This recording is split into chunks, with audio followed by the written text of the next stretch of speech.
محترم بھائیوں، ان کے پوشیدہ اعضاء کو ظاہر کرنا، ان کے لباس ساتر ہونا چاہیے۔ ساتر، عورت ساری کی ساری پردہ ہے، اس کے سر کے بالوں سے لے کے وہ بڑے ہو کے بھی شرم و حیا کے پتلے بنے، اور جن کو اور جب انہوں نے ان کا لباس اتر گیا تو اللہ تبارک وہ کیا تھا؟ ان کو بے لباس کرنا۔ ان کے اس سے جناب ثواب زیادہ ملتا ہے۔ یہ پٹی ان کو شیطانوں نے پڑھائی کہ اس سے جناب ثواب زیادہ ملتا ہے، یہ پٹی ان کو شیطانوں نے پڑھائی تھی۔ آپ حدیث کا مطالعہ کریں تو آپ کو کہ لباس ساتر ہونا چاہیے۔ ساتر، مختصر لباس، بالکل شارٹ، آج اس کی مہک آنا شروع ہو جاتی ہے۔ اللہ تبارک تعالیٰ ان کو جنت کی مہک سے بھی محروم۔ تو غیر مسلموں کی مشابہت، واللہ ہم جب دیکھتے ہیں قرآن کے دشمن کی، ان دشمنوں کی جو قرآن کو جلاتے ہیں، وہ بڑے ہو کے بھی شرم و حیا کے پتلے بنے، اور جن کو شروع میں بچہ وہ ایک قدم چلیں گے، یہ بھی ان کے پیچھے ایک قدم چلیں گے۔ وہ نہیں جا رہا تھا اور اس کا اظہار چادر کہہ لیں، شلوار کہہ لیں۔ ان الحمدللہ نحمده ونستعینه ونستغفره ونعوذ باللہ من شرور انفسنا ومن سیئات اعمالنا،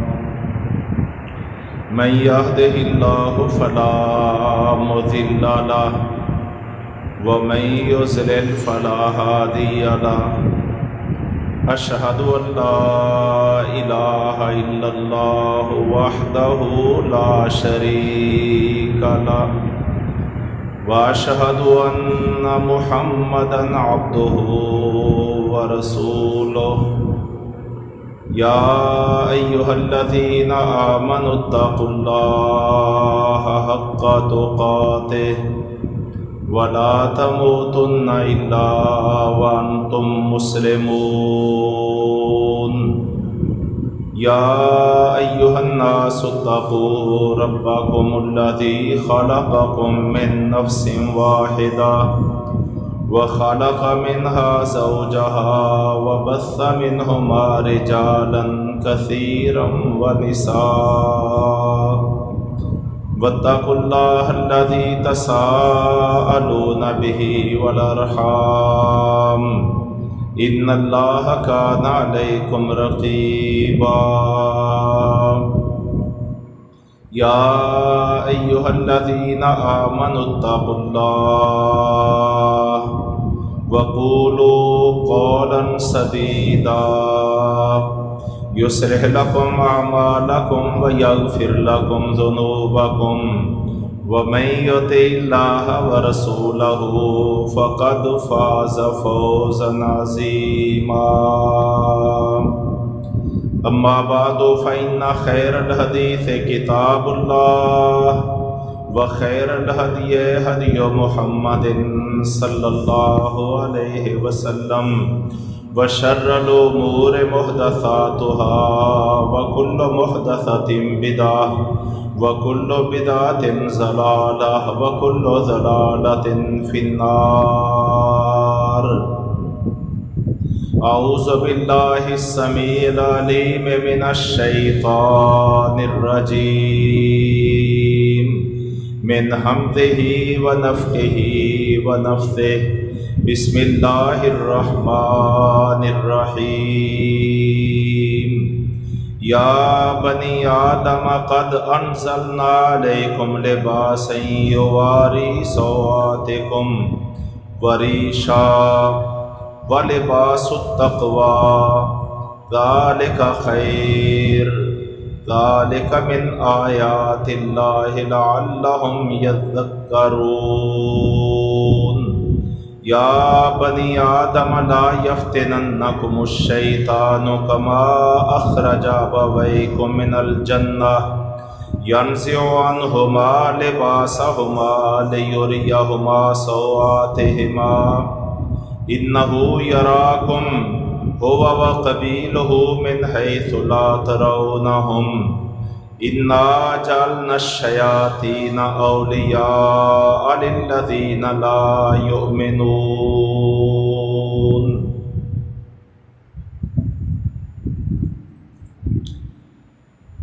محترم بھائیو،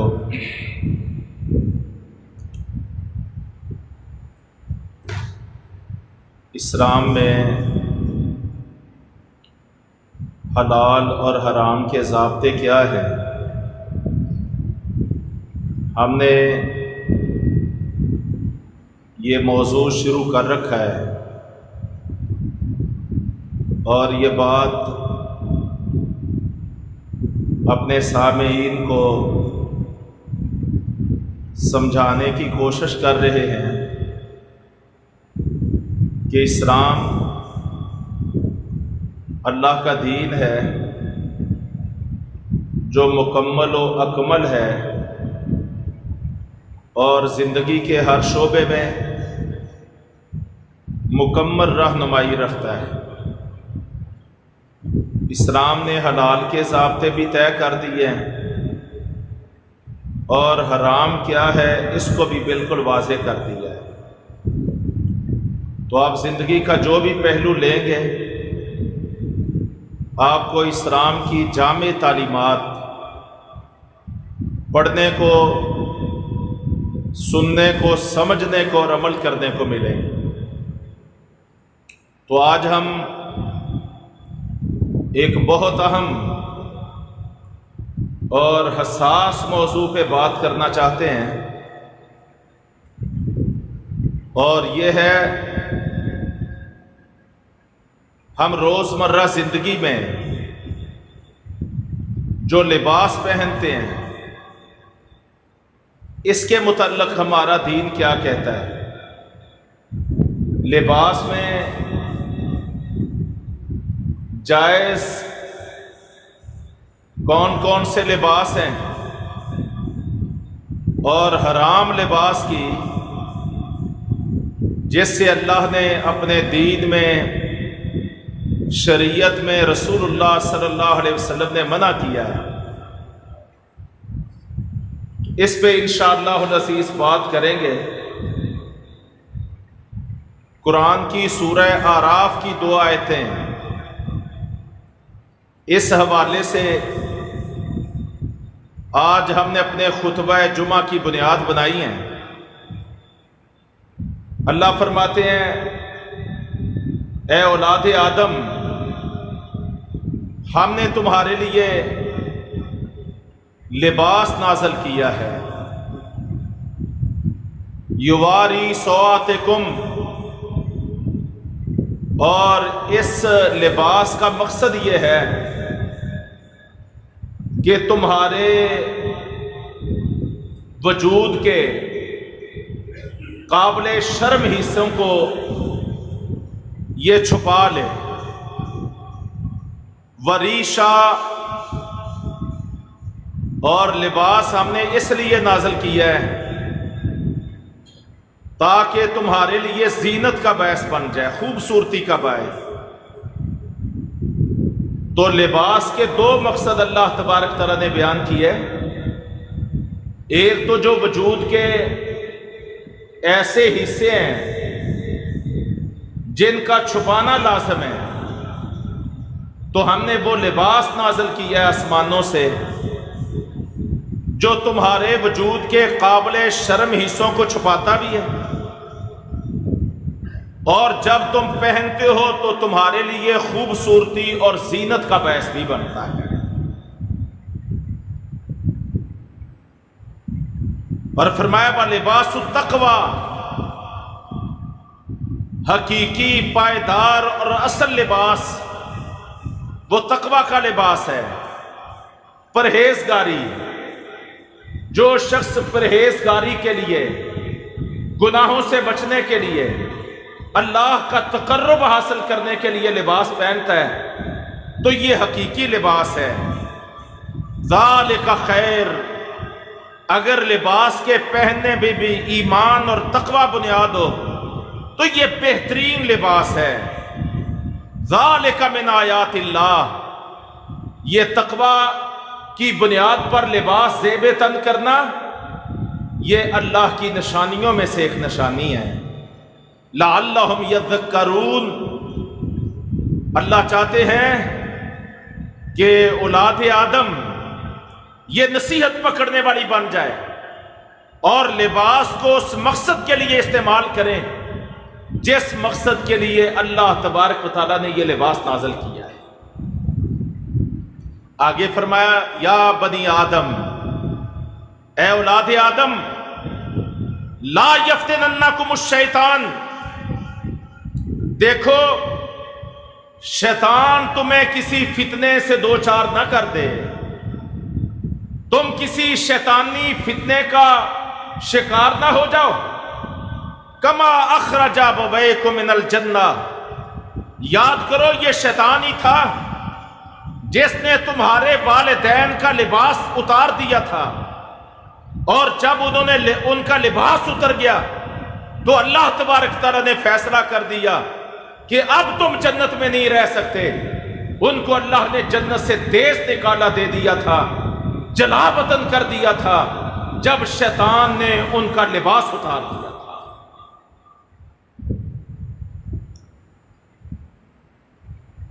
تو اللہ تبارک تعالیٰ کیا فرماتے ہیں؟ ینزع عنہما لباسہما، یہ شیطان سب سے پہلے ان کے لباس کے درپے ہو گیا تھا، ان کا لباس اتارنے لگ گیا تھا۔ وہ ہیلے بہانے مزین کر کے تمہارے والدین کو سکھا رہا تھا کہ اگر اس درخت کے پاس چلے جاؤ گے، اس کا ذائقہ چکھ لو گے، اس کا پھل کھا لو گے تو تم ہمیشہ ہمیشہ جنت میں رہ جاؤ گے، جنت کے ہمیشہ کے شہزادے بن جاؤ گے، یہ جنت پکی پکی تمہارے نام الاٹ ہو جائے گی۔ اور اس کا مقصد کیا تھا؟ جھانسا دے کے، دھوکہ دے کے، فریب دے کے، بہلا کے پھسلا کے ان کا لباس اتارنا۔ اللہ اکبر، لیریہما سوآتہما، اللہ فرماتے ہیں کہ وہ بدبخت یہ چاہتا تھا کہ تمہارے والدین کے جو قابل شرم حصے ہیں نا، قابل شرم حصے ہیں جن کو لباس نے چھپایا ہوا تھا، شیطان یہ چاہتا تھا کہ ان کو ننگا کر دے، شیطان ان کو ننگا کرنا چاہتا تھا۔ انہو یراکم ہوا وقبیلہ من حیث لا ترونہم، شیطان وہاں سے تمہیں، وہ بھی اور اس کے چیلے بھی دیکھتے ہیں جہاں سے تم ان کو نہیں دیکھ سکتے۔ تو میرے محترم بھائیوں، ان آیات میں گویا کہ اللہ تبارک و تعالی وہ انسانیت کے خلاف ہونے والا پہلا خود کو حملہ بیان کر رہا ہے، جو انسانیت پر شیطانوں نے، ابلیسوں نے سب سے پہلا خود کو حملہ کیا تھا۔ وہ کیا تھا؟ ان کو بے لباس کرنا، ان کے پوشیدہ اعضاء کو ظاہر کرنا، انسانیت کو ننگا کرنا، اور یعنی بے حیائی، فحاشی پھیلانا۔ تو سب سے پہلا خود کو حملہ شیطان نے ہمارے باپ آدم علیہ السلام اور ہماری والدہ ماجدہ حوا علیہ السلام پہ کیا، ان کا لباس اتار کے، ان کو بے لباس کر کے۔ تو اللہ تبارک تعالیٰ اس واقعے کی طرف اشارہ کر کے پوری نوع انسانیت کو اللہ تبارک تعالیٰ یہ سبق دے رہا ہے کہ آدم کے بیٹو، جس طرح تمہارے والدین شیطان کے جھانسے اور دھوکے میں آ گئے تھے، فتنے میں مبتلا ہو گئے تھے، تم نے اس طرح فتنے میں مبتلا نہیں ہونا ہے۔ تو یہ اللہ تبارک تعالیٰ کی تعلیمات ہے۔ نبی اکرم صلی اللہ علیہ وسلم جب مبعوث ہوئے ہیں، رسالت و نبوت سے سرفراز ہوئے ہیں، تو مکہ مکرمہ کی حالت کیا تھی؟ بیت اللہ کی حالت، وہ اللہ کا گھر جو اللہ کی عبادت اور طواف کے لیے بنایا گیا تھا، اس سے اللہ کے گھر بیت اللہ کی حالت یہ تھی کہ مشرک لوگ ثواب سمجھتے ہوئے کہ بھئی لباس اتار کے طواف کریں گے تو اجر زیادہ ملے گا، ثواب زیادہ ملے گا۔ شیطانوں نے یہ ان کو پڑھا رکھا تھا، تو وہ زیادہ ثواب لینے کے لیے جناب طواف کرتے ہوئے مرد بھی اور عورتیں بھی مکمل لباس اتار دیتے تھے اور برہنہ اور یہاں وہ بیت اللہ کا طواف کرتے تھے کہ اس سے جناب ثواب زیادہ ملتا ہے۔ یہ پٹی ان کو شیطانوں نے پڑھائی تھی۔ جب نبی اکرم صلی اللہ علیہ وسلم مبعوث ہوئے ہیں تو آپ صلی اللہ علیہ وسلم نے اس قبیح ترین رسم کو، اس عریانی اور فحاشی کو ختم کرنے کے لیے اللہ نے آپ پر قرآن نازل کیا اور کیا فرمایا؟ خذوا زینتکم عند کل مسجد۔ عبادت کرنا ہو، نماز پڑھنا ہو، اللہ کے کسی گھر میں بھی جانا ہو، بیت اللہ کا طواف کرنا ہو یا کسی بھی مسجد میں عبادت کرنا ہو، اب آئندہ کے لیے قیامت تک یہ حکم ہے کہ تم نے اللہ کے گھروں میں بے لباس نہیں آنا اور یہاں ہو کے نہیں آنا، بلکہ اللہ کے گھروں میں زینت اختیار کرنی ہے۔ مکمل ایسا لباس، خوبصورت لباس، صاف ستھرا لباس، خوبصورتی اور زینت والا لباس پہن کے تم نے اللہ کے گھروں میں آنا ہے۔ تو اللہ تبارک تعالیٰ نے باقاعدہ طور پہ یہ احکام نازل کر دیے اور نبی اکرم صلی اللہ علیہ وسلم نے یہ آرڈر جاری کر دیا کہ اب ہمارا دین اور نظام اسلام مکہ مکرمہ میں قائم ہو گیا ہے۔ تو آپ صلی اللہ علیہ وسلم نے کیا اعلان کر دیا؟ آج کے بعد کوئی عریاں بے لباس مرد یا عورت بیت اللہ کا طواف نہیں کرے گا۔ آپ صلی اللہ علیہ وسلم نے یہ آرڈر جاری کر دیا۔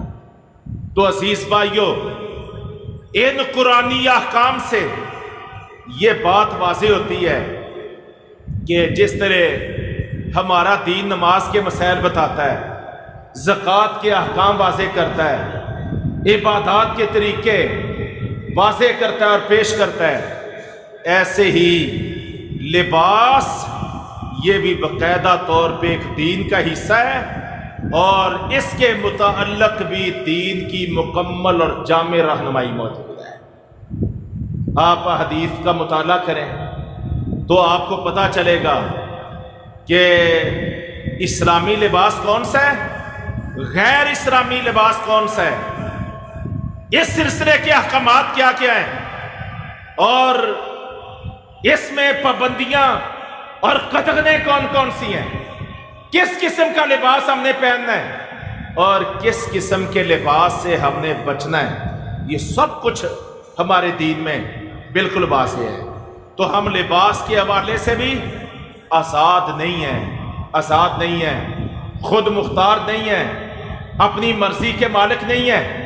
جیسے نماز ہم وہ پڑھیں گے جو پڑھنے کا ہمارا رب حکم دیتا ہے، جس طرح ہمارے نبی کریم صلی اللہ علیہ وسلم نے پڑھنے کا طریقہ سکھایا ہے، اسی طرح لباس بھی ہم وہ پہنیں گے جس کا ہمارے رب نے حکم دیا ہے اور جس کا اسلوب، طریقہ اور ڈیزائن ہمارے پیارے پیغمبر صلی اللہ علیہ وسلم نے بنایا۔ اب اس سلسلے کی ایک بنیادی بات یہ ہے کہ آپ اگر یہ کہیں کہ شلوار اور قمیض تو اسلامی لباس ہے، اس کے علاوہ فلاں فلاں جناب قومیں جو پہنتی ہیں وہ غیر اسلامی ہیں، تو یہ نہیں ہے بھائیو۔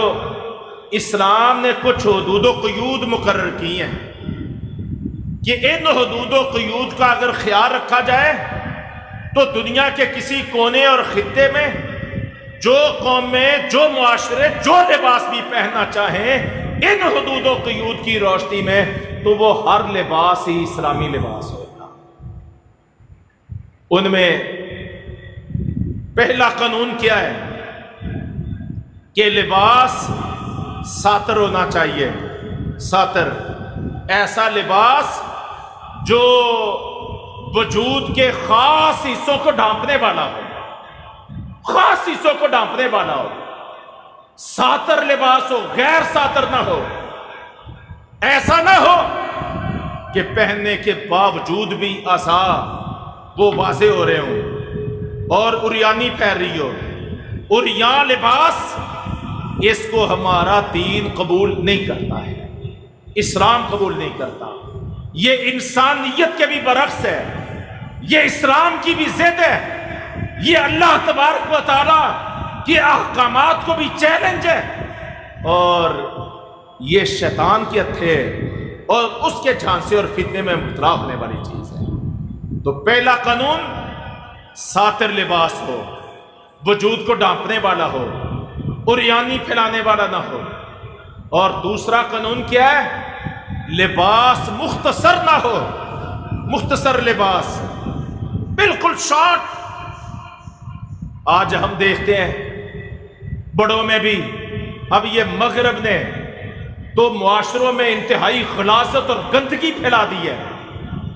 عورتیں دیکھو، ان کے کندھے بھی ننگے، ان کے بازو بھی ننگے، وجود کا بہت بڑا حصہ وہ ننگا ہوتا ہے. نبی کریم صلی اللہ علیہ وسلم نے فرمایا کہ دو قسم کے لوگ ہیں، گروہ ہیں، جن کو ہم نے اپنی آنکھوں سے ابھی تک دیکھا ہی نہیں ہے. ایک گروہ کون سا ہے؟ فرمایا بیل کی دم کی طرح کے کوڑے پکڑ کے اپنے عوام کو مارنے والے ظالم حکمران. فرمایا میں نے اپنی آنکھوں سے نہیں دیکھے ہیں. اور دوسرا وہ عورتیں جو لباس پہننے کے باوجود بھی ننگی ہوں، لباس پہننے کے باوجود بھی ننگی ہوں. اور یہاں لباس مائلات، ممیلات، ایسا لباس پہنے کہ وہ دوسروں کو اپنی طرف میل کر رہی ہوں، اپنی طرف دعوت دے رہی ہوں، بدکاری کی، بے حیائی کی، فحاشی کی، اور خود بھی دوسروں کی طرف میل ہو رہی ہوں. فرمایا ان کی خصلتیں بیان کرتے ہوئے اللہ کے پیغمبر صلی اللہ علیہ وسلم آخر میں کیا فرماتے ہیں؟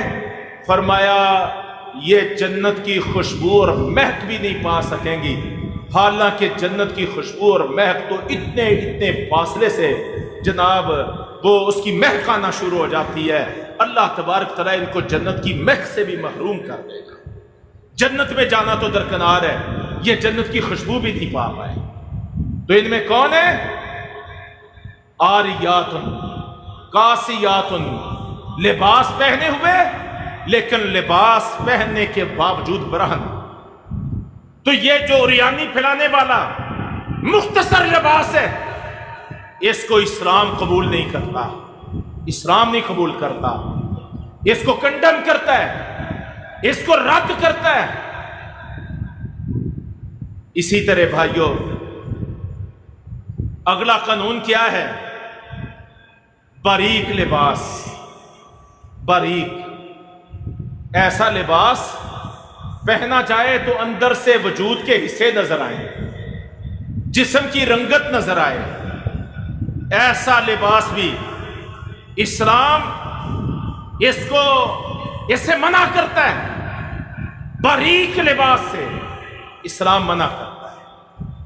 اور اسی طرح مرد عورتوں جیسا لباس پہنے، عورتیں مردوں جیسا لباس پہنے. آپ صلی اللہ علیہ وسلم نے فرمایا اللہ کی لعنت ہو ان مردوں پر جو عورتوں کی مشابہت اختیار کرتے ہیں، اور ان عورتوں پر جو مردوں کی مشابہت اختیار کرتی ہیں. اب اس مشابہت میں لباس کا بہت بڑا کردار ہے، لباس کا بہت بڑا کردار ہے. آج کل آپ دیکھیں گے ذرا تھوڑا سا روڈ پہ بازار، کسی کینچی بازار میں، چنگی امر سدو بازار میں، رنگ محل میں، انارکلی میں، کہیں بھی آپ کھڑے ہو جائیں، آتوں جاتوں کو دیکھیں گے تو آپ کو پتا چلے گا، آپ کو بڑی تعداد میں ایسے مرد نظر آئیں گے جو جناب عورتوں جیسا لباس زیب تن کیے ہوئے، عورتوں جیسا لباس، وہی جناب بیل بوٹے والا، منقش، اور اسی انداز کا سلائی بھی اسی انداز کی، ڈیزائن بھی اسی انداز کا۔ عورتوں کے لیے اپنے پورے وجود کو ڈھانپنا ہوتا ہے ٹخنوں سمیت۔ گھر میں اگر عورت ہے تو عورت کا چہرہ گھر میں ننگا ہو سکتا ہے، ہاتھ ننگے ہو سکتے ہیں، پاؤں ننگے ہو سکتے ہیں۔ گھر میں یہ تین چیزیں، تین اعضاء، ہاتھ، چہرہ اور پاؤں، اور گھر سے باہر نکلے تو نہ اس کے ہاتھ دکھائی دیں، نہ اس کا چہرہ دکھائی دے، نہ اس کے پاؤں دکھائی دیں۔ یہ عورت ہے۔ آپ صلی اللہ علیہ وسلم نے فرمایا کہ عورت ساری کی ساری ہی پردہ ہے، عورت ساری کی ساری پردہ ہے، اس کے سر کے بالوں سے لے کے اس کے پاؤں کے ناخن اور تربوں تک ہر چیز ہی پردہ ہے، ہر چیز زینت ہے۔ اور جو عورت اپنے آپ کو چھپانے کا اہتمام نہیں کرتی، فرمایا اس پہ شیطان غالب آتا ہے اور وہ اپنے آپ کو شیطانوں کے سپرد کر دیتی ہے۔ جو اپنے آپ کو بناؤ سنگار کر کے بازار میں بغیر پردے کے نکلتی ہے تو آپ صلی اللہ علیہ وسلم نے فرمایا کہ وہ اپنے آپ کو شیطانوں کے سپرد کرتی ہے۔ تو عورت کا آج کل آپ دیکھیں گے تو عورتوں کو ٹخنے ڈھانپنے اور پورے وجود کو ڈھانپنے کا ہے۔ آپ دیکھیں گے مردوں نے جو جناب چادریں، شلواریں، پینٹیں پہنی ہوں گی تو مردوں کے ٹخنے ڈھپے ہوئے ہوں گے، اور عورتوں کو دیکھیں گے تو ان کی شلواریں آپ کو نصف پنڈلی کے قریب قریب نظر آئیں گی۔ گویا کہ عورتیں مردوں کا کردار، مرد عورتوں کا۔ اور اللہ کے پیغمبر صلی اللہ علیہ وسلم نے ان دونوں قسموں کے لوگوں پہ، طبقوں پہ لعنت فرمائی ہے۔ اور لعنتی کون ہوتا ہے؟ جو اللہ کی رحمت سے محروم ہو چکا ہو۔ اللہ کی رحمت، اور اللہ کی رحمت کا سب سے بڑا مظہر کیا ہے؟ اللہ کی جنت ہے۔ تو جن پہ اللہ اپنی لعنت کرے، ایسے لعنتی لوگوں کو بنا اللہ اپنی جنت میں داخل کرے گا؟ اپنی رحمت کا ان کو اللہ تبارک تعالیٰ اپنی رحمت میں ان کو ڈھانپے گا؟ تو قانون کیا ہے کہ مرد عورتوں کا لباس نہ پہنے، عورتیں مردوں جیسا لباس نہ پہنے، اور ان جیسی شباہت کسی بھی طور پر مرد عورتوں جیسی نہ اختیار کریں، عورتیں مردوں جیسی نہ کریں۔ واللہ ہم نکلتے ہیں، دیکھتے رہتے ہیں آج کتنے مردوں کو، نوجوانوں کو دیکھتے ہیں، پڑھے لکھے نوجوان، انہوں نے لمبے لمبے بال عورتوں جیسے رکھے ہوتے ہیں، عورتوں جیسے لباس رکھے ہیں۔ اچھا، پھر عورتوں جیسا بالوں کو اکٹھا کر کے وہ جوڑا بنا لیتے ہیں، عورتوں کی طرح کانوں میں بالیاں ڈال لیتے ہیں، عورتوں کی طرح ہاتھوں میں کڑے جناب چوڑیاں پہن لیتے ہیں، اور پتہ نہیں کیا کیا کرتے ہیں۔ ان کو ہمارے نبی نے مرد نہیں کہا، ان کو مخنث قرار دیا ہے، ہیجڑے۔ یہ ہمارے معاشرے میں آج، ہمارے اپنے گھروں میں، ہمارے گرد و پیش میں، ہمارے اڑوس پڑوس میں یہ تیسری قوت ہمیں بڑی تعداد میں نظر آ رہی ہے۔ یہ ہیجڑے ہوتے ہیں، یہ مخنث ہوتے ہیں، یہ بڑے بد نصیب ہوتے ہیں، جن کو اللہ نے بنایا تو مرد ہے لیکن یہ خواہش رکھتے ہیں کہ ان کو عورتیں ہونا چاہیے۔ نہ تخلیق کے اعتبار سے مرد ہیں، اور جناب زہر کے اعتبار سے یہ عورتیں بننے کی کوشش کرتے، اور ایسے ہی عورتیں ہیں، بال بھی چھوٹے کیے ہوتے ہیں، سر بھی ننگے ہوتے ہیں، اور لباس بھی مردوں کے سے پہنے ہوتے ہیں۔ کتنی ہمارے معاشرے کی مسلمان گھرانوں کی بیٹیاں ہیں کہ جناب مردوں کا سا لباس آج کل پہنتی ہیں۔ تو عورتوں کی مشابہت اختیار کرنے والے مرد اور مردوں کی مشابہت اختیار کرنے والی عورتیں، ان پہ ساری زندگی بھی اللہ کی لعنت برستی ہے، اور اسی حالت میں فوت ہو جائیں ہمیشہ کے لیے اللہ کی رحمت سے محروم ہیں۔ تو اصول اور قانون کیا ہے کہ مردوں کی مشابہت عورتوں کو اختیار نہیں کرنی، لباس میں، فضاقتہ میں، طور اتوار میں، اور عورتوں کو مردوں کی مشابہت اختیار نہیں کرنا ہے۔ اور اسی طرح ایک قانون ہے کہ مردوں کے لیے، اس امت کے مردوں کے لیے ریشمی کپڑے پہننا منع کر دیا گیا ہے، یہ صرف مردوں کے لیے منع ہے۔ اور زعفرانی کپڑے، زرد رنگ کے کپڑے، ان سے بھی منع کر دیا گیا ہے۔ زرد رنگ کے کپڑوں سے بھی منع کر دیا گیا. اور ایک اور قانون کیا ہے کہ غیر مسلموں کی مشابہت نہیں کرنا ہے. لباس میں فرمایا من تشبہ بقوم فہو منہم، جو بھی کسی قوم سے مشابہت اختیار کرے گا اللہ کے پیغمبر فرماتے ہیں وہ انہی میں سے ہو جائے گا، انہی میں سے ہو جائے گا. جو یہود و نصارہ کی نقالی کرے گا، ان کی مشابہت کرے گا، اللہ کے ہاں اس کے دین اسلام کی کوئی قدر اور اہمیت باقی نہیں رہ جائے گی. تو غیر مسلموں کی مشابہت، واللہ ہم جب دیکھتے ہیں کہ ہمارے نوجوانوں نے خاص طور پہ، اور آپ تو بوڑھے بھی، پینٹ شرٹ ڈالنا شروع ہو گیا ہے. اچھا پینٹ شرٹ بھی اتنی مکروہ نہیں ہے اگر کھلے سائز کی سلوائی ہوئی ہو، کھلے سائز کی، لیکن سلواتے بھی ایسے ہیں اس قدر ٹائٹ کہ جناب نماز میں خشوع و خضوع تو پہلے ہی ہمارا رخصت ہو چکا ہے. نماز کی وہ رکعت، وہ للہیت، وہ اللہ کا ڈر، وہ قیام اور رکوع میں ایک اللہ کی جانب توجہ کا ہونا، یہ تو پہلے ہی رخصت ہو چکا ہے. لیکن اگر آگے ایسا تنگ لباس پہنے ہوئے لوگ موجود ہوں تو باقی ماندہ خشوع و خضوع کا بھی جنازہ نکل جاتا ہے. اور پھر اس کے ساتھ دیکھو آج غلامی نے، یہ ہے غلامی کے مظاہر. مسلمانوں میں مدتوں سے، صدیوں سے یہ یہود و نصارہ کی غلامی میں چلے آ رہے ہیں، نسل در نسل. اور غلامی صرف جغرافیائی نہیں ہوتی، تہذیبی غلامی سب سے بدترین ہوتی ہے کہ آپ اپنے دشمن کی، اسلام کے دشمن کی، اللہ رب رحمان کے دشمن کی، ان دشمنوں کی جو قرآن کو جلاتے ہیں، قرآن کو ڈنڈے اور قانون کے زور پہ ٹشو کے طور پر استعمال کرنے پر مجبور کرتے ہیں، جو ہمارے پیغمبر صلی اللہ علیہ وسلم کے کروڑوں کی تعداد میں توہین امیز کارٹون اور خاکے بناتے ہیں، اور ہم مسلمان ہو کے کلمہ پڑھ کے انہی کی نقالی کرتے ہیں. اور یہ انہی کے اترے ہوئے لباس پہننا، انہی جیسے لباس پہننا، اور جناب اپنی پینٹوں، وہ پینٹیں تلاش کرنا جن کو ٹاکیاں لگی ہوئی ہوں، باقاعدہ دھاگوں کے گچھے جناب لٹکے ہوئے ہوں، اور کہیں سے پھٹی ہوئی ہوں، اور کہیں. یہ ایسا نہیں ہے، یہ غربت کی بنیاد پر نہیں ہے. کوئی شخص مت سوچے کہ یار صحابہ بھی تو پیوند لگے کپڑے پہنتے تھے. نہیں بھائی جان، وہ پیوند لگے کپڑے پہنتے تھے بے سر و سامانی کی وجہ سے، اور ہم پہنتے ہیں کفر کی نقالی اور فیشن کی وجہ سے.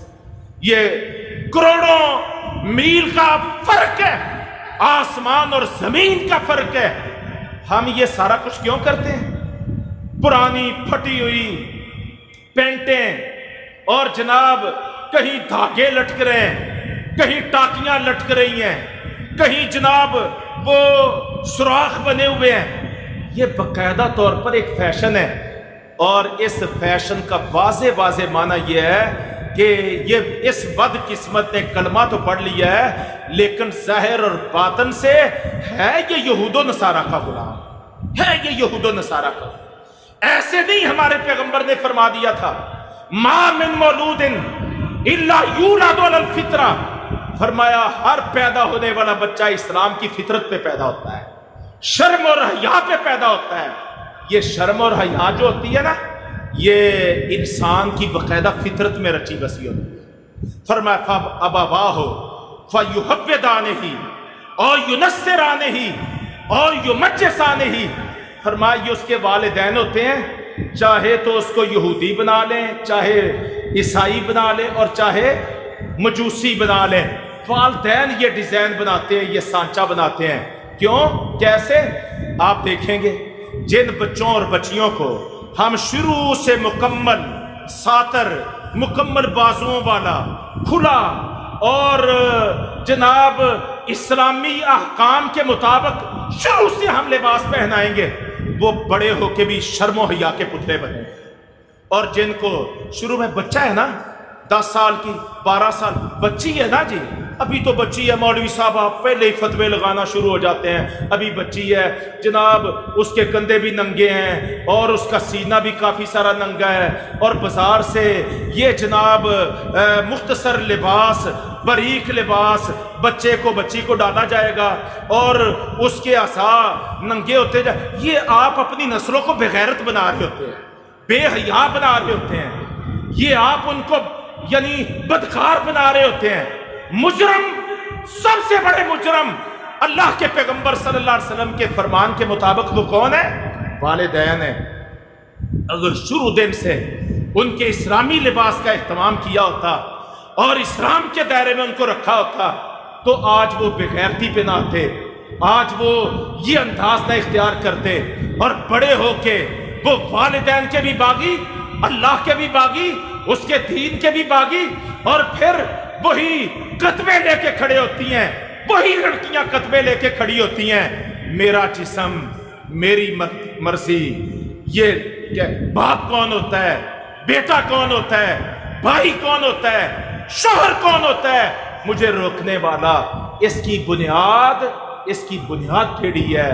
پہلی اینٹ اگر ٹیڑھی رکھی جائے تو دیوار جہاں تک آپ اٹھائیں گے وہ ٹیڑھی چلتی جائے گی. یہ پہلی اینٹ کے معمار کون ہوتے ہیں؟ ہمارے معاشرے میں والدین ہوتے ہیں.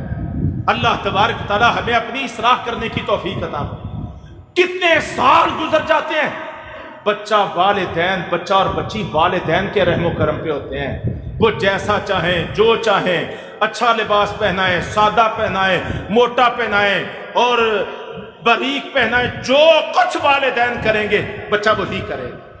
تو یہ جو آپ صلی اللہ علیہ وسلم نے فرمایا نا کہ والدین ہیں، چاہے تو بچوں کو یہودی بنا لیں، عیسائی بنا لیں، مجوسی بنا لیں، اس میں بھائیو جہاں باقی چیزوں کا عمل دخل ہے وہاں پہ لباس کا بہت بڑا عمل دخل ہے، بہت بڑا عمل دخل ہے. اور بخاری اور مسلم میں نبی کریم صلی اللہ علیہ وسلم نے فرمایا تھا کہ میری امت پہلی قوموں کی یہود و نصارہ کی مکمل نقالی کرے گی، پیروی کرے گی. وہ ایک قدم چلیں گے، یہ بھی ان کے پیچھے ایک قدم چلیں گے. وہ 2 قدم چلیں گے، یہ بھی ان کے پیچھے 2 قدم چلیں گے.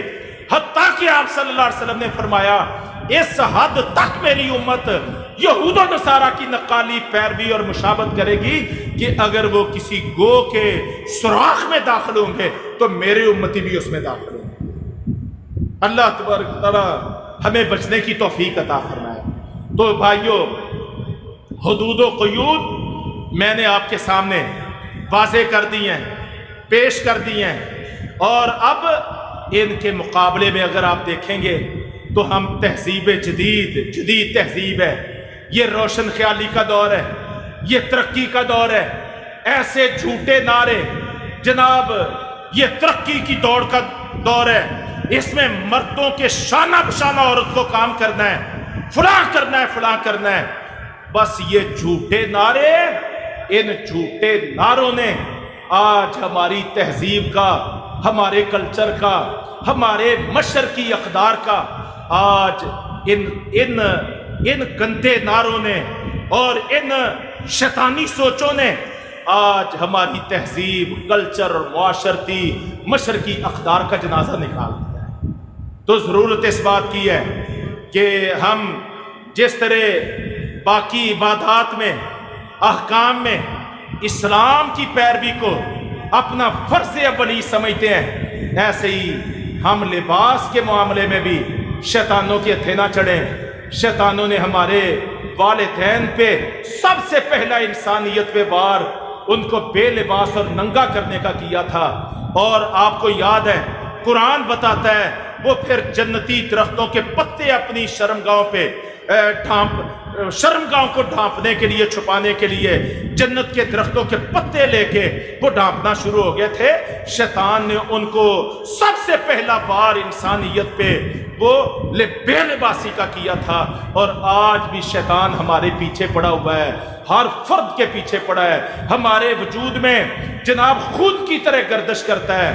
وہ بڑا خوشنما، وہ ہمیں سہانے خواب دکھاتا ہے اور بہت ہمیں لولی پاپ دیتا ہے، ہماری عورتوں کو اپنا ایجنٹ بنا کے کھڑا کرتا ہے، ہمارے گھروں میں سے اپنے پورا لشکر کھڑا کر دیتا ہے، اور اس موقع پر اس تہذیبی مارکے میں پھر ہم جو دیندار لوگ بھی ہوتے ہیں وہ بھی آنکھیں میچ لیتے ہیں، نگاہیں جھکا لیتے ہیں، کہتے ہیں جی حالات کا تقاضا ہی ایسا ہے، ہوا ہی ایسی چلی ہوئی ہے، فلاں میرے بھائی میرے کزن اس کے بچے چونکہ ایسا لباس پہنتے ہیں اس لیے ہم بھی مجبور ہیں بھئی، جینا ہے نا، اور کیا کریں بھئی۔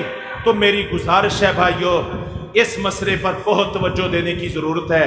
اگر ہم چاہتے ہیں کہ ہم اللہ کی رحمتوں کے حقدار ٹھہریں، اگر ہم چاہتے ہیں کہ ہم پہ شیطان کا وار مؤثر نہ ہو، اگر ہم چاہتے ہیں کہ ہم اس معاشرے میں اسلام کے صحیح علم بردار اور اسلام کا مظہر اور شناخت بن کے کھڑے ہوں، تو باقی چیزوں کے ساتھ ساتھ ہمیں اپنے لباس پہ بھی توجہ دینی چاہیے، اور جن چیزوں سے اللہ اور اس کے رسول نے منع کیا ہے، جس قسم کے لباس سے، فاخرانہ لباس پہننا، متکبرانہ ایسا لباس جس سے تکبر کی بو آئے، اس سے اللہ کے رسول نے منع کیا ہے۔ فرمائے ایک آدمی متکبرانہ لباس پہنتے ہوئے اکڑ اکڑ کے چل رہا تھا، اللہ تبارک تعالیٰ کو غیرت آئی، اللہ نے زمین کو پھاڑ دیا اور اس کو زمین میں دھنسا دیا، اور فرمایا قیامت قائم ہونے تک یہ زمین میں دھنستا ہی چلا جائے گا۔ تو متکبرانہ لباس۔ اور ایک روایت میں آپ صلی اللہ علیہ وسلم نے فرمایا کہ ایک آدمی جا رہا تھا اور اس کا ازار، چادر کہہ لیں، شلوار کہہ لیں، جو بھی تہ بند ہے، یہ ٹخنوں سے نیچے لٹک رہا تھا۔ اللہ تبارک و تعالیٰ کو یہ ٹخنوں سے نیچے ازار کا، تہ بند کا ہونا، یہ بھی اللہ کے غیرت کو چیلنج ہے، یہ بھی باقاعدہ تکبر کا اظہار ہے، اور یہ اللہ کو ہرگز برداشت نہیں ہے۔ نبی اکرم صلی اللہ علیہ وسلم فرماتے ہیں اپنی تہ بند کو ٹخنوں سے نیچے لٹکائے ہوئے یہ ایک راستے پہ چلا جا رہا تھا، تو اللہ تبارک و تعالیٰ کو اس کی اس ادا پہ بڑا غضب آیا، اللہ نے زمین کو پھاڑ دیا اور اس کو زمین میں دھنسا دیا۔ تو مختلف روایات ہیں، فاخرانہ لباس، متکبرانہ لباس، اللہ کا ناپسندیدہ لباس، ٹخنوں سے نیچے لباس، یہ مختلف روایات ہیں۔ تو اور نتیجہ ایک ہی ہے کہ اللہ تبارک تعالیٰ ایسے لوگوں کو زمین میں دھنسا دیتا ہے۔ اللہ تبارک تعالیٰ ہمیں محفوظ رکھے، اور اسلامی تعلیمات کے مطابق ہمیں ساتر لباس، کھلا لباس اور با پردہ لباس پہننے کی اللہ تبارک تعالیٰ ہمیں توفیق عطا فرمائے۔ ہمارے مردوں کو مردوں والا لباس پہننے کی توفیق دے، ہماری عورتوں کو عورتوں والا لباس پہننے کی توفیق عطا فرمائے، اور ایسا لباس جو ہمارے قابل ستر حصوں کو ڈھانپ لے، اور ایسے لباسوں سے اللہ تبارک تعالیٰ ہمیں بچائے جس سے اللہ کا غضب بھی آتا ہو، اس کی ناراضگی بھی ہوتی ہو، اور مردوں کی عورتوں کی مشابہت ہوتی ہو، عورتیں ہو کے مردوں کی مشابہت ہوتی ہو، اور مسلمان ہو کے ہم یہود و نصارہ کی مشابہت کرنے والے بنے۔ ایسے لباسوں سے، ایسی وضاحت سے اللہ تبارک تعالیٰ ہمیں بچائے، اور اللہ حق اور سچ کو سمجھنے کی توفیق عطا فرمائے۔ وما علینا الا